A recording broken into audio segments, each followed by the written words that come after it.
나의 힘이 되신 여호와여. 샬롬. 사랑하는 영락교회 성도 여러분, 지난 하루도 은혜 가운데 평안한 하루 되셨나요? 오늘은 2024년 6월 20일 목요일 아침입니다.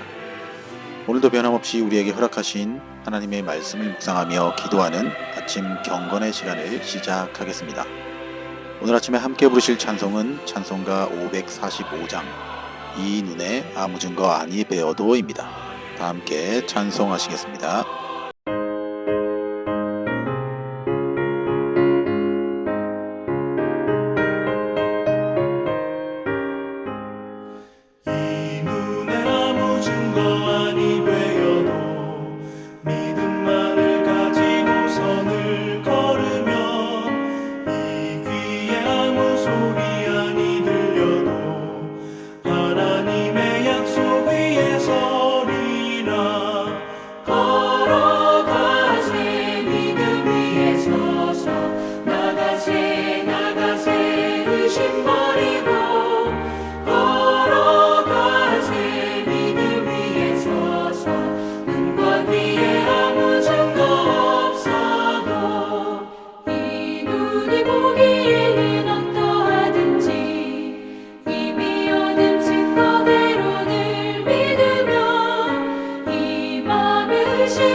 사랑의 주님, 오늘도 우리에게 새날을 시작할 수 있는 육신의 건강을 허락해 주셔서 주님 앞에 나와 말씀을 묵상하게 하심을 감사합니다.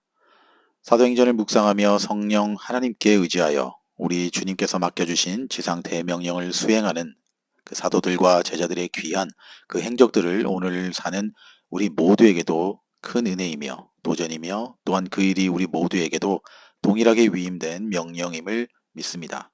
오늘 허락하신 이 귀한 말씀을 묵상할 때 하나님의 은혜와 우리 심령 가운데 복음을 전할 수 있는 강한 도전과 믿음을 부어 주시옵소서. 오늘 이 하루의 삶이 그렇게 주님의 명령과 뜻에 순복하며 따라 살 수 있는 귀한 하루가 되도록 인도하여 주실 줄 믿사오며 귀하신 우리 구주 예수님의 이름으로 기도드립니다. 아멘. 오늘 우리에게 주신 묵상 본문을 함께 봉독하겠습니다. 오늘 본문은 사도행전 22장 30절로 23장 11절 말씀입니다. 함께 봉독하겠습니다. 이튿날 천부장은 유대인들이 무슨 일로 그를 고발하는지 진상을 알고자 하여 그 결박을 풀고 명하여 제사장들과 온 공회를 모으고 바울을 데리고 내려가서 그들 앞에 세우니라. 바울이 공회를 주목하여 이르되 여러분 형제들아, 오늘까지 나는 범사의 양심을 따라 하나님을 섬겼노라 하거늘 대제사장 아나니아가 바울 곁에 서 있는 사람에게 그 입을 치라 명하니 바울이 이르되 회칠한 담이여 하나님이 너를 치시리로다. 네가 나를 율법대로 심판한다고 앉아서 율법을 어기고 나를 치라 하느냐 하니 곁에 선 사람들이 말하되 하나님의 대제사장을 네가 욕하느냐. 5절 바울이 이르되 형제들아 나는 그가 대제사장인 줄 알지 못하였노라. 기록하였으되 너의 백성의 관리를 비방하지 말라 하였느니라 하더라. 바울이 그 중 일부는 사두개인이요 다른 일부는 바리새인인 줄 알고 공회에서 외쳐 이르되 여러분 형제들아, 나는 바리새인이요 또 바리새인의 아들이라. 죽은 자의 소망 곧 부활로 말미암아 내가 신문을 받노라. 그 말을 한즉 바리새인과 사두개인 사이에 다툼이 생겨 무리가 나누어지니, 이는 사두개인은 부활도 없고 천사도 없고 영도 없다 하고 바리새인은 다 있다 함이라. 9절. 크게 떠들새 바리새인 편에서 몇 서기관이 일어나 다투어 이르되, 우리가 이 사람을 보니 악한 것이 없도다. 혹 영이나 혹 천사가 그에게 말하였으면 어찌하겠느냐 하여 큰 분쟁이 생기니, 천부장은 바울이 그들에게 찢겨질까 하여 군인을 명하여 내려가 무리 가운데서 빼앗아 가지고 영내로 들어가라 하니라. 그날 밤에 주께서 바울 곁에 서서 이르시되, 담대하라. 내가 예루살렘에서 나의 일을 증언한 것 같이 로마에서도 증언하여야 하리라 하시니라. 아멘. 자, 이제 오늘 읽은 묵상 본문을 함께 나누겠습니다. 먼저 오늘 본문의 핵심 줄거리를 함께 요약해 봅시다. 오늘 본문은 바울의 로마 시민권 주장으로 정식 재판이 소집되었음을 기록하고 있는 22장 마지막 구절인 30절에 이어서 산헤드린에서의 바울의 변론과 바리새파와 사두개파 간의 분쟁 발생 및 바울을 향한 주님의 격려에 대하여 기록하고 있는 본문 말씀입니다. 본문을 보면 바울을 산헤드린이 소집되고 그에게 변론의 기회가 주어지자 그가 범사의 양심을 따라 하나님을 섬겼음을 자신 있게 선언함으로써 변론을 시작하고자 하였습니다. 그러나 바울의 변론은 대제사장 아나니아의 반발에 부딪혀 시작부터 감정적인 대립의 양상을 띠게 됩니다. 특히 바울은 아나니아가 대제사장인 줄도 모르고 그를 향해 비난했다가 공회원들의 노여움을 사게 됩니다. 이에 바울은 자신의 실수를 솔직히 인정하고 공식적으로 사과하는 모습도 기록되어 있습니다. 한편 바울은 비록 공회 앞에서 대제사장을 비난한 것과 관련하여 공식적인 사과를 하긴 했지만 여전히 공회의 분위기가 심상치 않음을 감지하였습니다. 그래서 그는 공회원들 간의 신학적 차이를 이용하여 믿음의 도를 교묘히 변론하고 동시에 위기도 넘길 수 있었습니다. 그 내용은 공회가 사두개인과 바리새인들로 구성되었음을 알고 있던 바울은 자신이 바리새파 사람임을 밝히고 자신은 부활을 전한 까닭에 지금 신문을 받는다고 주장함으로써 기독교 복음의 핵심인 부활의 도를 변론하고, 또 반면에 부활을 믿지 않는 사두개인과 부활을 믿는 바리새인들 간의 신학적 논쟁을 유발시켜 같은 학파인 바리새파들로 하여금 자신을 옹호하게 만들므로써 자신을 정죄하기 위해 모인 공회를 해산시키게 만들었습니다.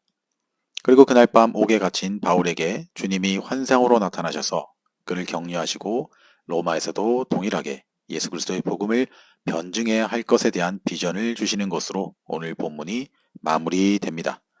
바로 여기까지가 오늘 본문의 핵심 줄거리 요약이었습니다. 자, 그럼 오늘 묵상 본문에 나타난 하나님은 어떤 분인지 함께 또 살펴봅시다. 오늘 제가 발견한 하나님은 인생의 밤이 찾아왔을 때 그때가 하나님을 만날 때이다입니다. 본문 11절입니다. 그날 밤에 주께서 바울 곁에 서서 이르시되, 담대하라. 내가 예루살렘에서 나의 일을 증언한 것 같이 로마에서도 증언하여야 하리라 하시니라 라고 말씀하십니다. 여기서 제가 주목하고 싶은 것은 그날 밤이라는 단어입니다. 바울이 유대인들에게 붙잡혀 위험한 순간을 맞다가 로마의 천부장으로 인해 겨우 위기를 벗어났던 다음 날 밤입니다. 산헤드린에서 변론 끝에 유대인들에 의해 또다시 위기를 넘겼던 바로 그날 밤이었습니다. 그렇기에 밤이라는 이 시점은 바울에게 있어서 외롭고 또 힘들고 지쳐서 두려움이 엄습하는 위기의 밤이 아니었을까요? 그렇게 어쩌면 제 아무리 사도 바울이라 할지라도 위기와 격려가 필요한 시점 아니었겠습니까? 비록 그의 가슴에 주님에 대한 사랑과 열정이 식지는 않았지만 신체적으로는 많은 고통으로 인해 좌절할 수 있는 그런 때였습니다. 바로 그러한 그때에 주님이 찾아오신 것입니다. 그렇다면 바울에게 주님의 찾아오심은 얼마나 큰 위로가 되었겠습니까? 사랑하는 성도 여러분, 저와 여러분 역시도 우리가 인생을 살다 보면 누구에게나 바울이 경험한 것과 같은 고난이나 위기가 닥쳐올 수 있습니다. 다시 말해서 우리에게도 인생의 위기의 밤이 찾아올 수 있다는 것입니다. 아니 반드시 찾아옵니다. 그러나 바로 이러한 고난의 밤에 주님이 우리를 찾아오신다는 것 또한 우리는 배워야 합니다. 또 그때가 정말 우리 주님을 만날 기회입니다. 그러므로 사랑하는 성도 여러분, 지금 고난의 밤을 통과하고 계신 분은 안 계십니까? 혹 두렵거나 외로움의 고난이 엄습하지는 않았습니까? 그러나 절대로 낙심하지 맙시다. 우리가 주님을 구할 때 주님은 반드시 저와 여러분을 외면하지 않으실 것입니다. 끝까지 함께 기도하며 주님을 붙드시는 저와 여러분 모두가 되시길 우리 주님의 이름으로 축복합니다. 이제 오늘 묵상 본문이 저와 여러분에게 주시는 교훈과 메시지를 살펴보겠습니다. 오늘 본문이 우리에게 주는 교훈은 비둘기 같은 순결과 뱀 같은 지혜가 필요할 때이다입니다. 본문 6절에서 9절을 보시면 바울의 발언이 발단이 되어 이제까지 그렇게 한 마음이 되어 바울을 올가매던 산헤드린 공회원들이 서로 분열하기 시작했습니다. 즉 바울은 유대교의 주요 두 분파인 사두개파와 바리새파 간의 교리적 차이를 이용한 발언을 함으로써 그들 간의 분란이 생기도록 하여 자신을 정죄하기 위해 모인 공회가 해산되도록 만듭니다. 사도 바울의 순간적 기지가 돋보이는 장면이 아닐 수 없습니다. 예수님께서도 마태복음 10장에서 제자들을 파송 보내시면서 뱀같이 지혜롭고 비둘기같이 순결하라고 말씀하셨습니다. 많은 성도들이 비둘기 같은 순결은 기독교인의 미덕으로 생각합니다. 또한 지혜로움도 우리에게 요구가 되지만 여기서 비유로 든 뱀이라는 짐승 때문에 많이들 오해하고 의아해합니다. 그런데 여기서 예수님이 제자들에게 하신 이 말씀의 배경을 이해한다면 왜 예수님이 뱀을 비유로 지혜롭게 행하라고 하셨는지 이해하게 됩니다. 예수님은 제자들을 파송하시면서 복음을 전할 것을 명하셨습니다. 그런데 복음을 전하다 보면 분명히 그들의 복음 전함에 대해 비방하고 비난하며 시기가 생길 상황들이 많이 발생한다는 것입니다. 그런데 여기서 뱀의 특징이 있는데 대부분의 뱀들은 자신에게 해를 가할 공격을 하지 않는 한 먼저 상대를 공격하지 않는 특징이 있다고 합니다. 특히나 사냥을 위한 때가 아니라면 말입니다. 뱀들은 대체로 그러한 상황을 미리 피한다고 합니다. 사도 바울은 어땠습니까? 바로 이와 같은 기질을 발휘한 것이었습니다. 위기를 극복하기 위해서 두 분파 간의 신학적 차이를 살짝 언급함으로써 인해 자신의 처벌을 결정할 공회의를 무산시켜버리는 결과를 만들어냈다는 것입니다. 이것이 바로 지혜 있는 행동이 아니고 무엇이겠습니까? 그렇습니다. 우리는 이 시대를 살아갈 때 비둘기 같은 순결함과 뱀 같은 지혜를 가지고 세상 가운데서 복음의 씨를 뿌려야 합니다. 우리 예수 믿는 자들이 비둘기 같은 순결하고 순수함 없이 악의적으로 살아서는 결코 세상 사람들에게 예수 그리스도의 복음을 전할 수 없습니다. 또한 복음을 전할 때 제 아무리 부당한 주장으로 우리를 공격한다 해도 결코 우리는 거기에 휩쓸려서는 안 됩니다. 복음을 전한다는 것은 논쟁이나 다툼을 위한 것이 아니기 때문입니다. 오히려 그런 그들의 주장이나 이야기를 잘 들어주고 그들의 생각을 인정해주면서 그러나 나는 복음이 이러이러해서 당신에게 전해주고 싶다라고 지혜롭게 그들의 시비로부터 벗어나야 합니다. 그럴 때 오히려 복음을 전해 듣던 이들도 처음에 그런 마음을 내려놓고 복음에 대해 다시 생각해 보더라는 것입니다.